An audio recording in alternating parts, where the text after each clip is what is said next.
क्या राजस्थान बीजेपी में होगी बड़ी बगावत? पूरी नहीं हुई वसुंधरा की मांग। वसुंधरा राजे को बीजेपी हाईकमान ने किया साइडलाइन। वसुंधरा राजे और गजेंद्र सिंह शेखावत की तकरार के चलते पीएम मोदी के चेहरे पर चुनाव लड़ेगी बीजेपी। वसुंधरा राजे की नाराजगी को दूर करने के लिए बीजेपी हाईकमान कर रहा राजे की तारीफ।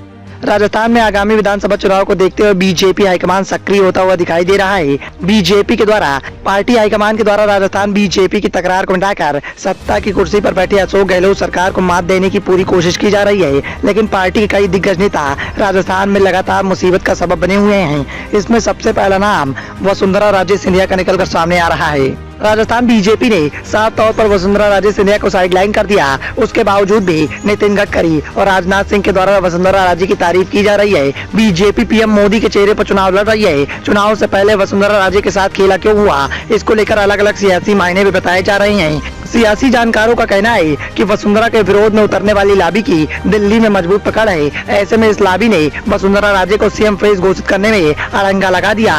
दूसरी वजह ये भी बताई जा रही है कि वसुंधरा राजे उम्रदराज हो गई हैं। पार्टी आलाकमान के द्वारा नए नेतृत्व को आगे करना चाहता है। हालांकि वसुंधरा राजे के बाद कौन होगा, बीजेपी ने इसके लिए आधिकारिक घोषणा नहीं की है, लेकिन ये तय माना जा रहा है कि इस रेस में केंद्रीय मंत्री गजेंद्र सिंह शेखावत, अर्जुन मेघवाल, राजेंद्र सिंह राठौर और पूर्व बीजेपी अध्यक्ष सतीश पूनिया का नाम शामिल है। सियासी जानकारी ये भी मानते हैं कि बीजेपी के अंदर एक धड़ा ऐसा भी है जो गडकरी, राजनाथ सिंह और नितिन गडकरी लगातार वसुंधरा राजे सिंधिया की तारीफ कर रहे हैं।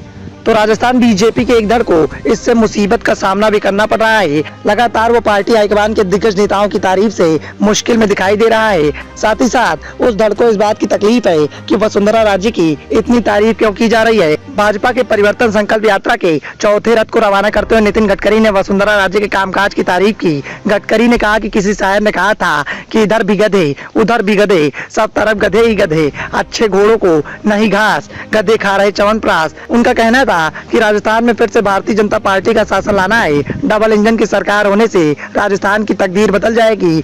गडकरी ने इस बात का आह्वान किया कि बीजेपी का शासन आने के बाद गांव, गरीब, मजदूर, किसान और युवाओं के भविष्य बदलना है। मोदी जी के नेतृत्व में भारतीय जनता पार्टी के साथ आने की अपील की गई, लेकिन राजस्थान बीजेपी के लिए अशोक गहलोत सरकार को मात देना इतना भी आसान नहीं है, क्योंकि पार्टी हाईकमान को भी इस बात का एहसास है कि गजेंद्र सिंह शेखावत और वसुंधरा राजे सिंधिया के बीच में लगातार तकरार जारी है और पार्टी की गुटबाजी के चलते अशोक गहलोत सरकार को इसका बड़ा फायदा देखने को मिलता है। और यदि बीजेपी हाईकमान पार्टी की गुटबाजी को मिटाने में कामयाब नहीं होता है तो फिर इसका सीधा फायदा अशोक गहलोत सरकार को मिल जाएगा और अशोक गहलोत की सत्ता में वापसी हो सकती है। Bureau report, the noise of India.